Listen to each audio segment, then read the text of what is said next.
your body is a weapon. It's never about the weapon that you choose into battle. It's about how well you know that weapon and how well you can use it. Powerful. So if you can use that weapon right, if you can use that weapon correct, you will win. So it's all about also planning and working to be the closest to reality as possible. Sometimes we are very delusional. And for a guy that spent a lot of time alone like me, it's easy to be delusional. You don't get the reality check until the punch lands on your face. Boom. Yeah. Whoa. Yeah. By the way. Yeah. So the one who plans closest to reality is the one that's likely to get into victory. So those are some of the things that you need to get yourself right. You need to know. You need to know yourself, know how many punches you can take. You need to know you need to know what drives you. Yeah. I used to listen to a lot of Eminem growing up. There's a time where he was complaining that when he used to start rapping, he was a very angry person. But now when the money started coming in, the anger left. Yes, and the life was now more comfortable. Now it's like guy didn't know what to rap about anymore because he was from the direction of anger. So all I'm trying to say is you need to know what fuels you. Okay. How much confrontation can you take? How much of the naysayers can you take? Because let's be honest, you can sell the right product, but if you just meet clients from hell, what I call clients from hell, you meet 20 of them in a row, you may start believing the product doesn't work. Powerful. If the doctor can say you have 3 more months left to live and you have to give your life meaning, what would you do? And before you answer that question, what are we waiting for? Why aren't you doing it now? Yeah. Why are you not Why doing it? are you waiting? Yes, why are you waiting? So what would you do to give your life meaning? And what do you believe is your life's purpose? Powerful. And if you can be gone today, and 10 years later people are standing on your grave, what can they say?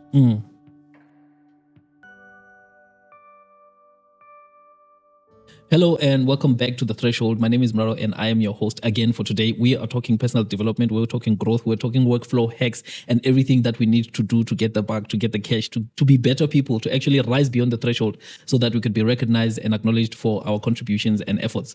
I've got a guest also today. His name is Mondli. We're going to be talking about how he navigates the personal development space, how he's, doing what he's doing in his space, the way he's doing it, because I think he's doing an awesome job at it. He's going to share a little bit of that. Without wasting time, guys, please don't hesitate to subscribe, hit the like button. If you're looking for Hispani, you're looking for, penetrating the market, this is the show for you because we're talking about how people are making money in the space. So without wasting time, let's welcome Mr. Mondli. I've got another name for him, which I will not mention here, but I'm comfortable with him. Mondli, how are you doing, my brother? I'm okay. How are you? I'm okay. You and I talk a lot. I don't want to intro him and tell you what he does. I'd rather have him tell you guys what he does because at this point, I don't know anymore. Excuse me. All right. Thank you for having me on the show. It has been quite a journey. My name is Mondli Sogo. I'm an entrepreneur, a former investigative journalist. I've built quite a profile in the journalism space. However, journalism introduced me in business altogether. And once I started working as an entrepreneur, because we love our careers whatsoever that we have studied at varsity. Most of us love it. However, if I cannot take enough bread at home, that can be enough for everybody. It's family first before everything. You know, a family builds a community builds a country, and a country builds an entire continent. So monetary wise, I was not happy, and I knew I needed to make some changes. Okay. As much as I love journalism, I won't lie, I still get tempted from time in and time again, of opportunities, of interesting stories. However, I chose a different path. I just chose entrepreneurship, which is a totally different story from journalism, which is a totally different mindset from being an employee to an employer, which is totally different. And all the books I used to read as a kid, like your Rich Dad, Poor Dad, Why We Want You to Be Rich by Donald Trump. I think I read almost everything by Donald Trump. Is it? Yeah. And all those things, they actually came in very handy when I now had to transition from just being a journalist into being a newspaper owner, and from being a newspaper owner into being a business person in a totally different space altogether. Okay. So it has been a journey. I'm not going to lie. I've failed, I've fallen 1,000 times. I know when people go to Forbes magazine on that pose and stuff, it looks cool. Like they are made up of steel. Like they haven't failed. Like they haven't fallen. Well, I have. I've fallen. I've failed. I've tested. I've tried again and fail again, and lose that source of income that you had. Because when I was an employee, the salary that I used to get, it used to be enough to shield me, to make me feel like I am there, to make me feel like I have made it. Certain decisions in your family won't be taken unless you have had an input in it, probably because of financial muscle where applicable, and many other reasons. However, losing that income actually showed me who was for me and who really wasn't for me. And I had to start from ground zero. Yeah. I had to leave Rodiport, where I stayed the entire time I was in Joburg, and moved to Soweto. And be exposed to a totally different lifestyle and learn the art of hustle in the streets. And I had to work it out from there and build one step at a time, clean yourself up, show up, over and over again. Yeah. So when I hear you speaking, I want to just go back to the investigating journalist time frame. When you were making the transition between leaving the space, had you already decided where you're going? And how was that transition for you? Okay, so for me, let me just give the context of how it happened. So from being a journalist and working for a company like Newsclip. At Newsclip, I wasn't a journalist. It's a media monitoring company. So I worked for Newsclip. When I worked for Newsclip, it's a media monitoring company. We're monitoring every TV station in the world that one could think of. And I'm watching them in and out. And then now Newsclip made me amplify the commercial side of journalism in terms of the live reads on radio, the adverts, and all those things. It actually amplified my eyesight in terms of those things. And remember, I was from the direction of be the first to break the story, narrate it so well, tell it as it is, and let the people decide what they want to believe and what they want to decide about the whole thing. Don't put your emotions in it, just deliver the story as it is. And then moving from that kind of mindset to the commercial mindset, where now I have to monitor and listen to live reads and notice how certain things are done. And as soon as I started requesting for the rate cards from different media houses, I'm like, whoa. So when you guys are doing the live reads, this is so much money that is moving from one place to another. There's a lot of money here. Why am I broke? So maybe to a person who doesn't know, what are live reads? Live reads is like on radio when probably they are talking about whatsoever interesting game and they're like, oh, by the way, the show is sponsored by Mano Media. And they start giving all the details, right? Okay, it's basically what we call a shout out in podcasting. Yes. Okay. Technically. So like they would, like that's when I started noticing. So live reads are so much money. Adverts are so much money. I'm like, whoa, why am I broke? When I am the machine that cracks the stories and people watch this thing because of what we do, but why am I getting so much little money? And then I just later realized to say the world won't give you what you deserve. The world will give you what you ask for. The world will give you what you are ready to negotiate for. And with negotiating being mentioned, you should be able and you should be ready to walk away from the negotiation table. If you are walking to the negotiation table to negotiate and you do not have the power and the ability to walk away if you're not happy with the terms, then that we cannot call negotiation. And negotiation needs to benefit both parties simultaneously, all alike. So that was just me, and I was like, whoa. So why am I not making money? Why am I not there? And then working for Newsclip, I started not being happy anymore. I started getting stressed. Okay. I started being stressed. I remember my manager just sat down with me one day and was like, I know you. Because I actually worked for my manager at the time. It was Priscilla Genge. Okay. Instead of treating me like an employee, she treated me like a son. Okay. I remember one funny story. It was December.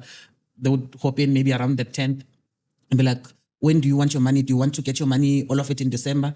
Or you want to also get paid at the end of the month? How do you like it? She said, I'll decide for him. He's getting his money at the end of the month. I don't want him borrowing any money from anyone in January. So like she was there for my career development. I trusted her. When she said this has to be done, like I just listened to her. So she told me, she's like, no, you don't look happy. Something has changed. What's wrong? But I couldn't explain at the time exactly what my problem was until it got to a point where I resigned. I remember she escalated the issue to the next person in charge. And she also sat down with me. She's like, look, you can't do this. I'm from Germany. There are certain people who are doctors in Germany who can't get jobs. It's going to get harder to get jobs. You can't just walk away from a job without a plan. And I was like, nah, I think I'm okay. I'll walk. So I walked from, I left Newsclip which I actually loved the company, by the way. It was pretty Okay. cool people. Like it was nice. Mm. Moving into sales. So Okay. from media monitoring, I looked for a job in sales. I went to Stock Market College in the Western branch. There was a lady called Nikki Velker. She did sales in the style of the Wolf of Wall Street. Yeah. Yeah. That was her style of running sales. Yeah. Oh, she was good. That woman could literally sell like an ice cube to an Eskimo. Like she was good. So now I started working with her, watching how she does things, and and she basically reshaped my career because she taught me how to sell. Remember, I was not a salesperson; I was a news reporter. Okay. So now she taught me how to sell. And when she taught me how to sell, she taught me how to negotiate. She taught me how to stand my ground. Yeah. And she just reshaped everything that I thought I knew. And when I started comparing it with what I've been reading on the books, like from Donald Trump, Robert Kiyosaki, whomsoever, when I started comparing, I was like, this woman is actually onto something. And she's rich.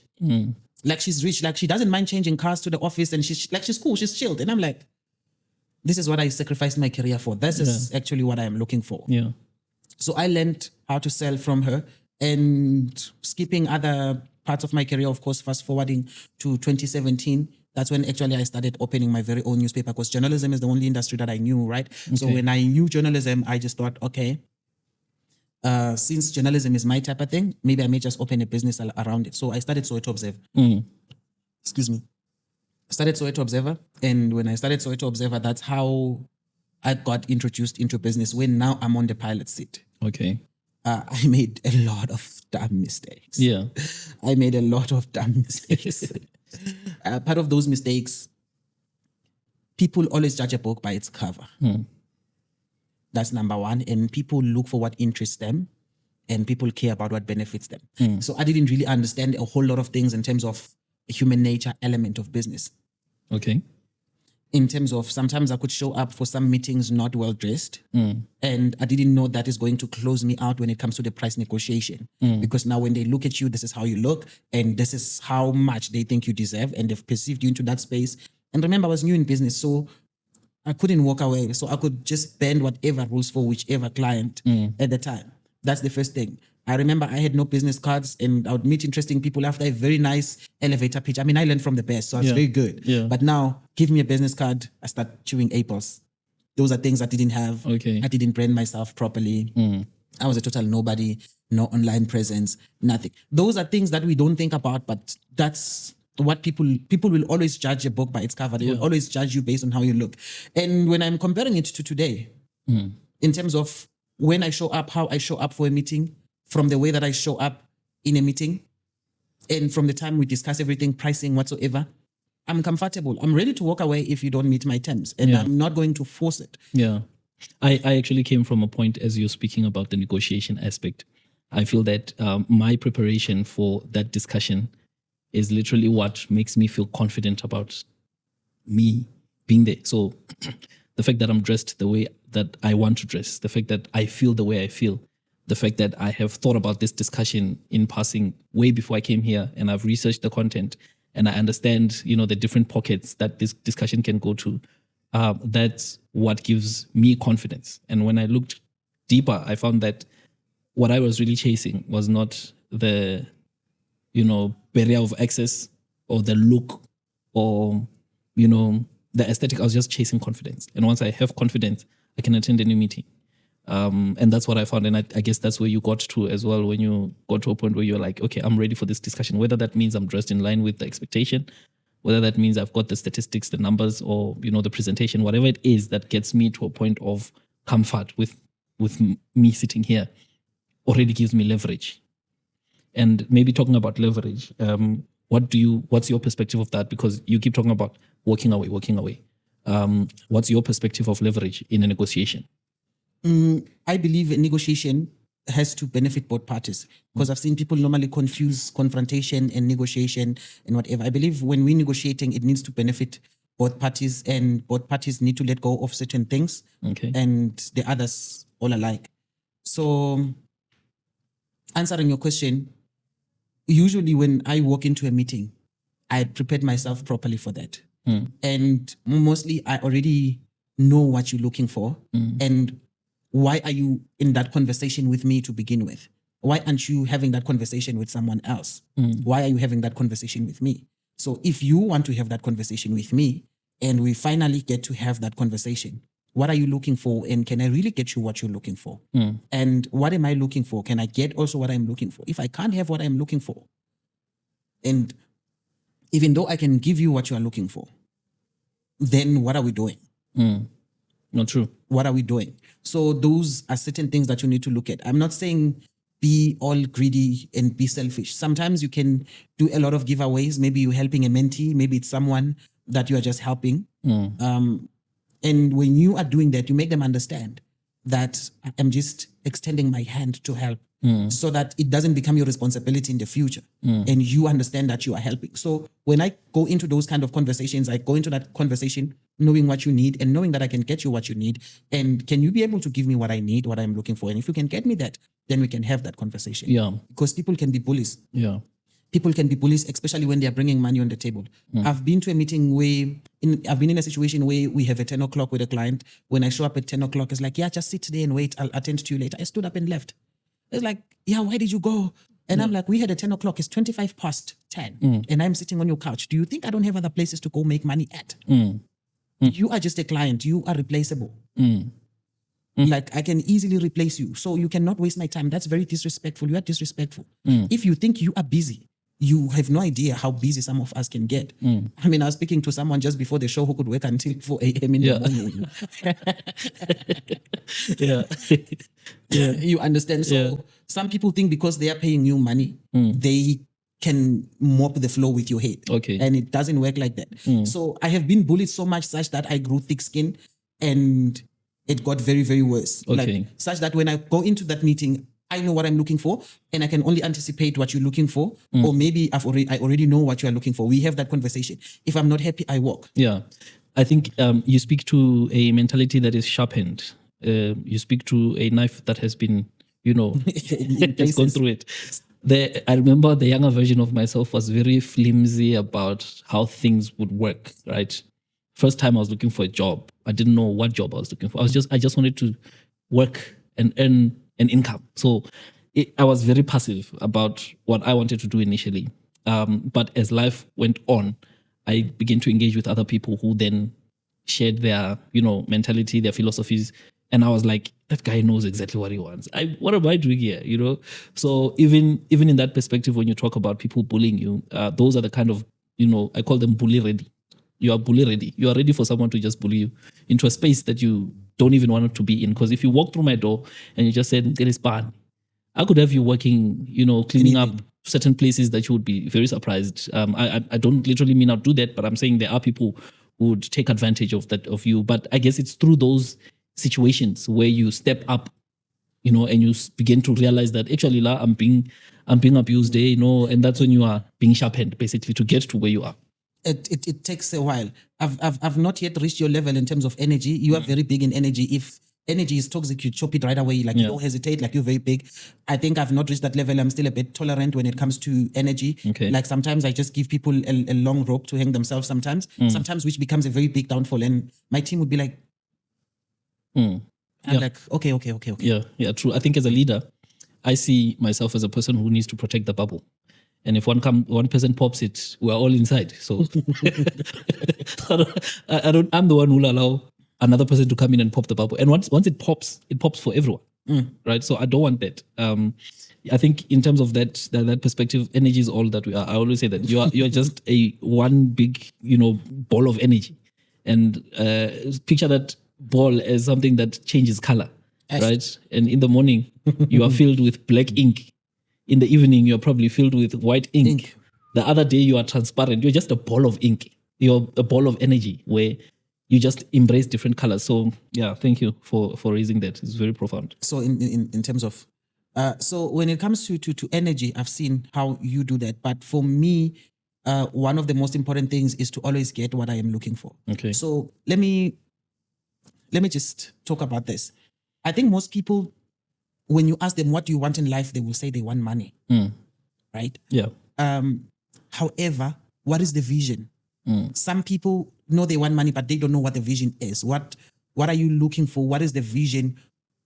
What color is it? Can you paint everything in it into details to say, okay, I actually want to have 5 apartments, 1 in Dubai, 1 in Singapore, 1 in Shenzhen, 1 back home, whatever. And how I plan on getting this, this is what I want to do. I will have to do 1, 2, 3, and 4, and 5. But how is 1, 2, 3, and 4, and 5 done?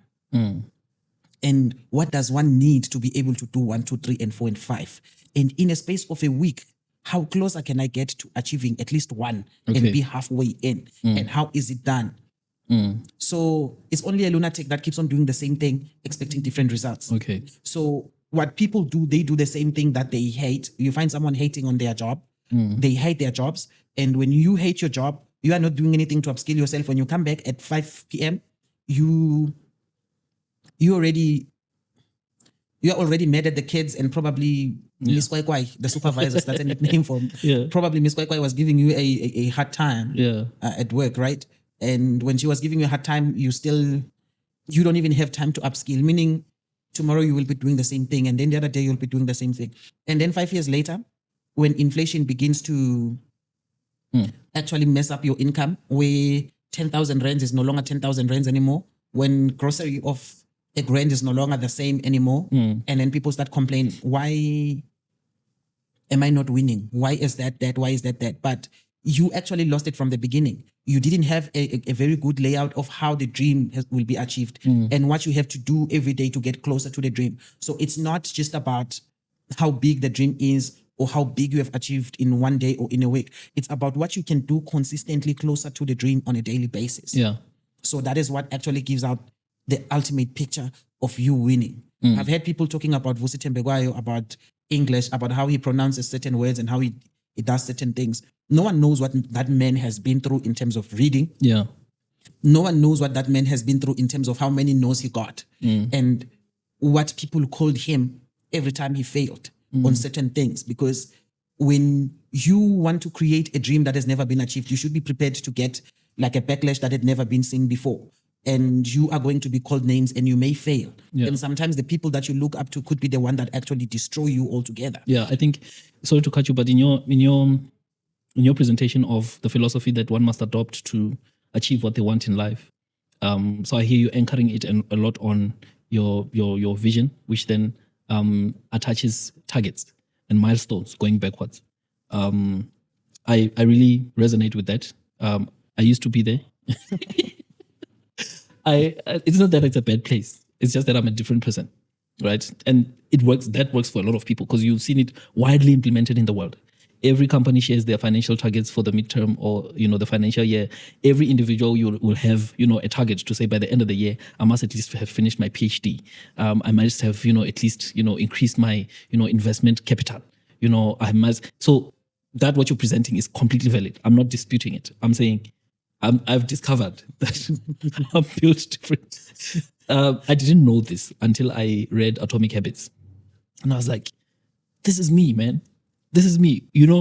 It's still a matter of saying, I have a vision. I still want to achieve something. But the manner in which I approach that whole perspective is a little bit different because I work on improving the workflow.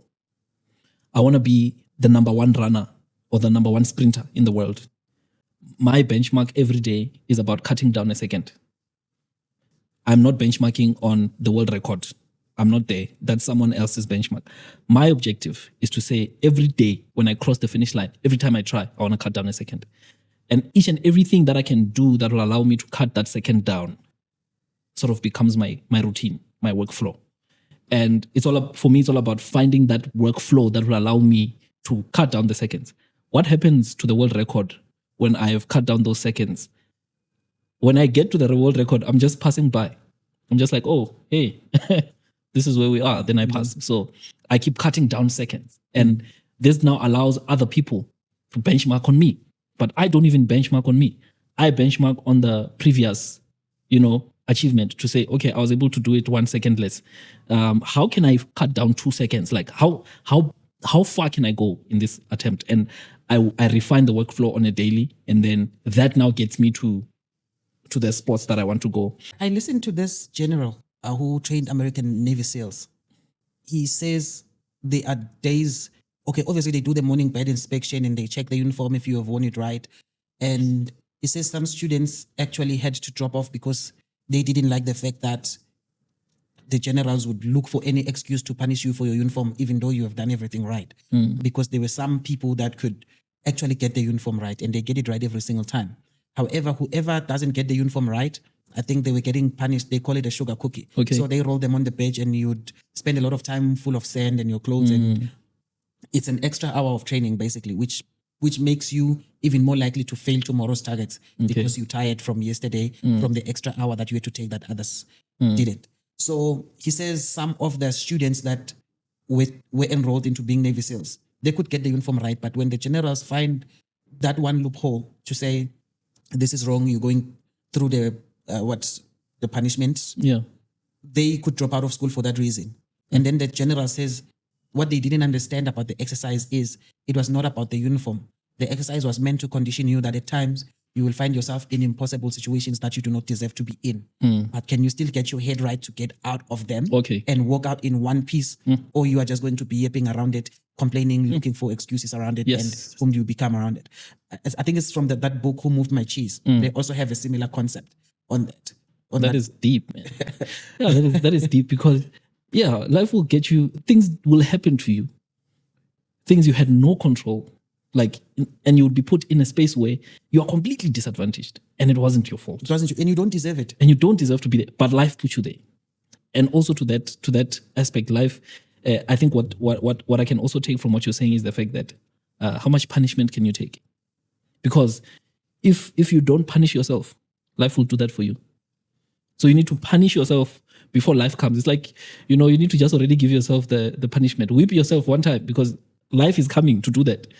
Right? If you sleep through the night. I'll just put it in a health context. Yeah. If you don't eat the right food, you don't exercise the right way, you don't get enough sunlight, you don't do the right things, life will eventually force you to doing that at a later stage in your life. And where the doctors start telling you now you can't have this, now you can't have that, now you can't have that. And by then you won't have the choice. But if you do it earlier in your life, whenever you feel like it's a cheat day, you can have it. The consequences are far less than that. It's just the same. I think someone once said, if you think paying a price for being rich is expensive, wait until you pay for the price of poverty. That's deep. So at some point we need to get our heads right, which is understanding human nature is one of the most important things. Understanding yourself. I remember I grew up as one of those karate kids, right? Okay. My dad was my teacher at first, and then later on, it was my stepmom who was my teacher, and then obviously I met other teachers. And one of the teachers, his name was Robert, that I actually liked dearly. Okay. He's a pastor now. He used to say, your body is a weapon. It's never about the weapon that you choose into battle. It's about how well you know that weapon and how well you can use it. Powerful. So if you can use that weapon right, if you can use that weapon correct, you will win. So it's all about also planning and working to be the closest to reality as possible. Sometimes we are very delusional. And for a guy that spent a lot of time alone like me, it's easy to be delusional. You don't get the reality check until the punch lands on your face. Boom. Yeah. Whoa. Yeah. By the way. Yeah. So the one who plans closest to reality is the one that's likely to get into victory. So those are some of the things that you need to get yourself right. You need to know. You need to know yourself, know how many punches you can take. You need to know what drives you. Yeah. I used to listen to a lot of Eminem growing up. There's a time where he was complaining that when he used to start rapping, he was a very angry person. But now when the money started coming in, the anger left. Yes, and the life was now more comfortable. Now it's like guy didn't know what to rap about anymore because he was from direction of anger. So all I'm trying to say is you need to know what fuels you. Okay. How much confrontation can you take? How much of the naysayers can you take? Because let's be honest, you can sell the right product, but if you just meet clients from hell, what I call clients from hell, you meet 20 of them in a row, you may start believing the product doesn't work. Powerful. What would you say is your biggest fear? Now my biggest fear is not living up to my potential that I now believe that I can get. Okay.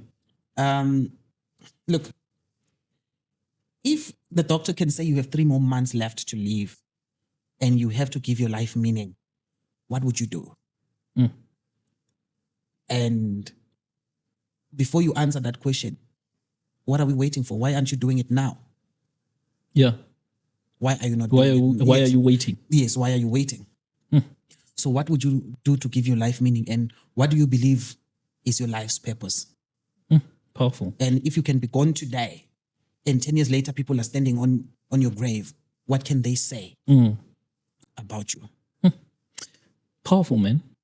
You're making me think deep here. You know, I want to answer that question, but it's your question. I'm dodging it. I mean, it's the same as me asking if you could write your obituary. If you could write your own obituary, what would you write?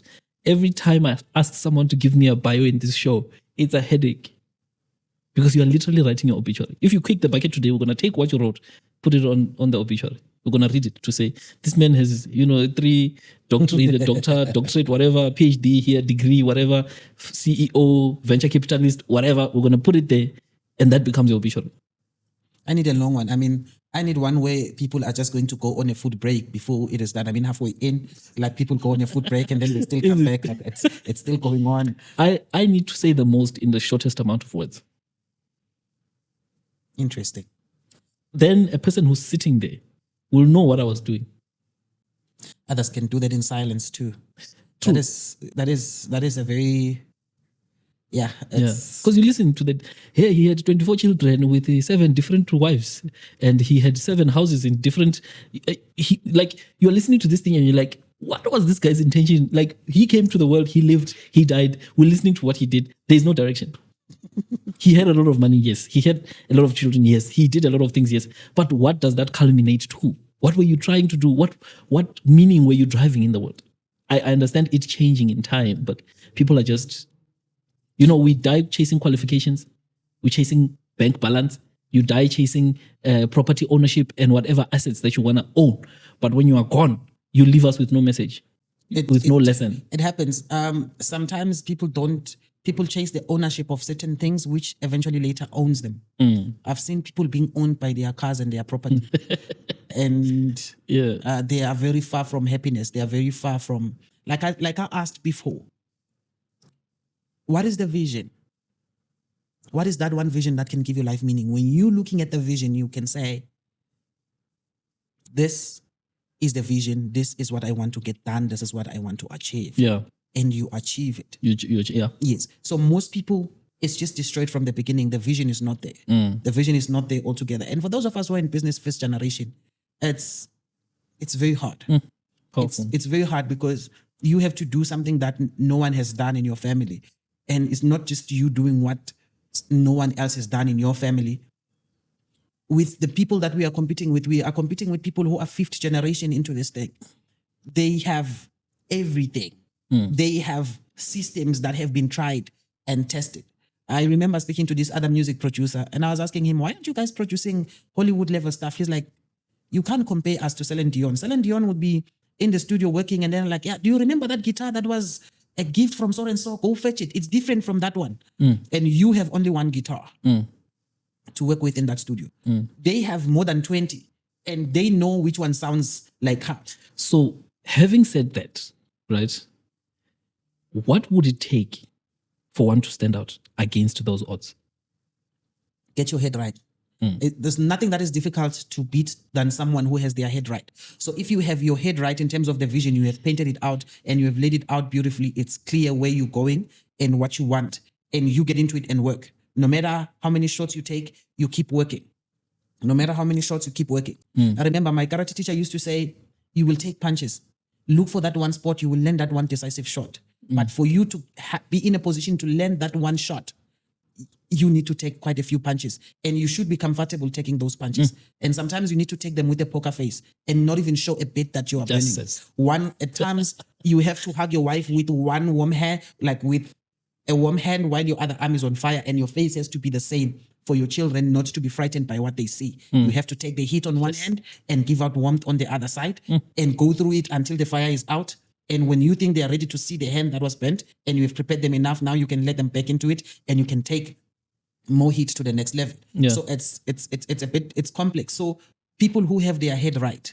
I'm not talking about motivation. Motivation will run out after a week. You will be motivated. You will feel like fire now. You will go to the gym now. And then the pains of tomorrow, you'll go back to the gym, remove them. By day number 3, the pains will be fading out. If you stretch properly, by day number 4, you're back into the gym. And then the following Monday, you're like, no, I'll go tomorrow. Yeah, and then it just won't work out like that. I think I totally agree with you when you say get your head right and get to work. I told you that, I think was it last week, we checked our analytics. And that's when we saw that within the week, we had over 3.1 million views. But when you check the work that had been done in the back end, it's crazy, right? When you say get work, also what resonates in my mind is the fact that you are only as good as the hours that you put in. The analogy with the punches to me says you gotta give the odds something to work with. You have to give the odds something to work with, right? You can't win with one try. It does happen somewhere, but the likelihood is that you have to try several number of times. Most of the time, it's an unreasonable number of times where people succeed, right? Because they have tried and tried and tried and tried beyond the point of failure. Where you failed, they were starting. When you gave up, they were just giving it a go. And they gave the odds something to work with. Simple example. You get hired day 1 from varsity with someone who comes also from varsity. You start a new job together. You've got 0 hours in the job. One guy goes home and he pushes till 4 a.m. the following day. You go home and you go sleep it off. And you come back tomorrow. That guy is 4 hours ahead of you. And if he maintains it, by the end of the week, he's almost a week ahead of you. By the end of the month, that guy knows things that you will never even... He has tried and failed certain combinations and they backfired and he fixed them quickly. Exactly. He gave the odds something to work with. And I feel like what you're saying in terms of the punching is a very deep philosophy, because it says that you have to be unreasonable. Anyone who has become someone anyway, unreasonable. If you're going to be reasonable about your results, you're going to be average. So to stand out, you need to be unreasonable. You need to be impractical. You need to face failure. Yeah. And be comfortable with failing. To see that I failed. Oh, this is how worse it gets. Okay, I'll try again tomorrow. Talk to a guy who's had his car repossessed and say, how far can you stretch the non-payment perspective? He will tell you, nah, if they're still calling me, we're still okay. I get worried when they get quiet. But another person misses one installment and they're like, ish, I'm in trouble. No, because their tolerance of failure is very low. Talk to a guy who's seen his car getting towed away. He will tell you how far you can stretch this discussion. And it still stops them. I have my daughter's balloons. Can I get them out? Yeah. Imagine that emotional trauma. You know, I think also this is one thing we need to be able to face. The failures are different. Some failures are going to be public and there will be public humiliation.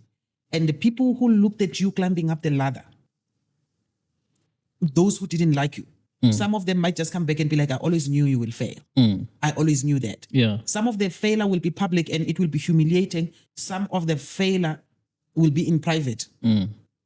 But everyone that has made it somewhere has failed at some point. Yeah. To me, some of the lessons will be in public. Some of the lessons will be in private. And those that come to you and say, I knew you would fail, to me are saying, you knew I'd learn. You actually knew that I was going to pass here, so I'm happy because I passed today. I can do other things now because I've learned what you thought I was coming to learn. So failure to them means a little bit of something that's different from the general. Also, it's a matter of perspective, right? Other person says failure, other person says lesson. But the two are one and the one is the other, right? And someone might say failure, but what they mean is, I've learned something there, right? So it's a matter of perspective. Am I failing? You've just learned one way how it won't work. You just need to learn and find the way that will work. I saw a video on Instagram. So this guy was trying to switch on a chainsaw, but now the blade was between his legs. But he's just busy trying to, and it was refusing to go on. And the caption was, sometimes God doesn't allow you to succeed in certain things because you will self-destruct. So sometimes you will fail because it's just not your place. You were just not supposed to be there. But for you to actually make it, you need to fail. I always say this to people. I always say, one, avoid being the smartest person in the room. Yeah. If you want butterflies, plant flowers. The butterflies will come. But if you spend too much time chasing one butterfly, You may run for kilometers because at some point it will go higher than you can reach it. At some point it will lower. You will chase it for a very long time. Yes. And you will suffer chasing that butterfly. But if you plant a garden, they will come in their numbers and you get to choose different colors in terms of what you want. And I'm not talking about butterflies. That's powerful. That's deep. You're on fire today.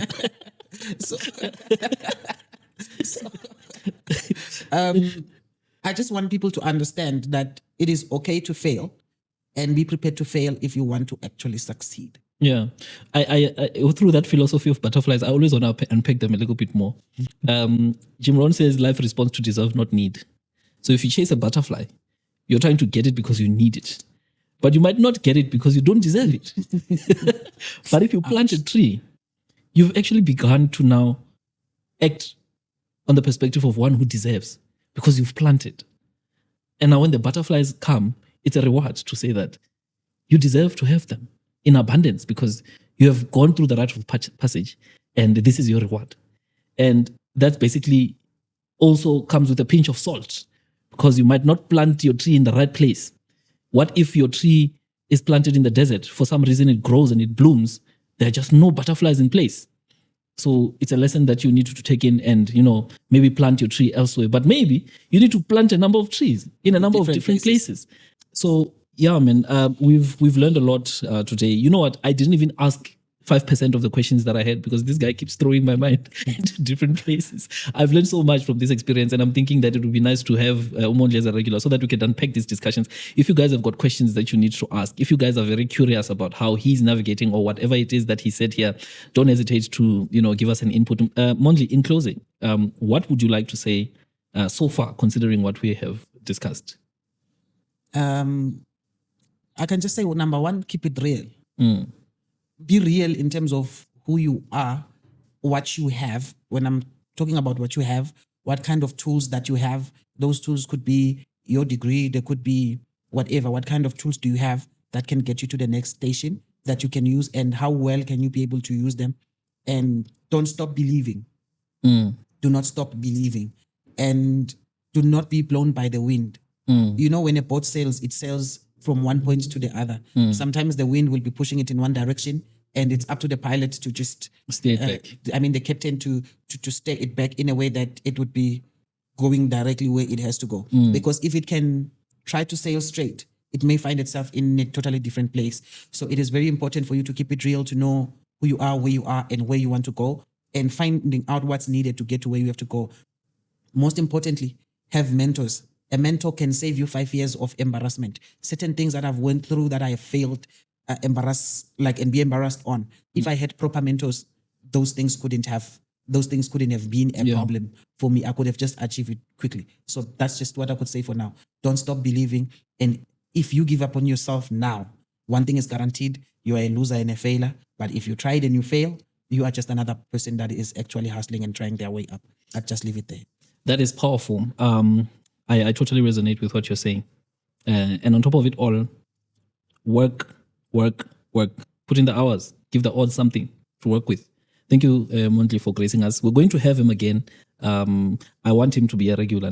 I'm negotiating. Yeah. So maybe as time goes on, he'll come back to share some of the philosophies and his lessons so that we can unpack this discussion even more. But thank you so much for joining us. Today we had Mondli Soko.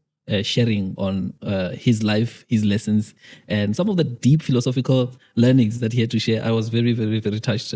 I kept going deep. I couldn't rise back to ask the questions. But yeah, this is one of those guests that will send you in that direction. I really appreciate the fact that you've been with us from when we started this role up until now. We really appreciate the love, the care, the support, the likes, and the shares.